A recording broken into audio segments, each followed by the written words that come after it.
Right, Bueno Scrapper here. Let's give it the old grinding test. See if it's stainless or aluminum. At least what I've seen from YouTube. If there ain't no sparks, got to be aluminum, right?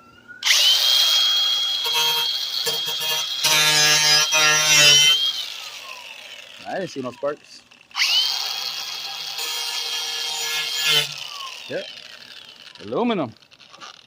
This whole thing is aluminum. Even the shells, that's like it right there already. Look at that. Big old box of aluminum. See how much this thing weighs. Well, I don't have no scale. Let's just take it apart and see how much weight we get at the scrapyard. See y'all soon.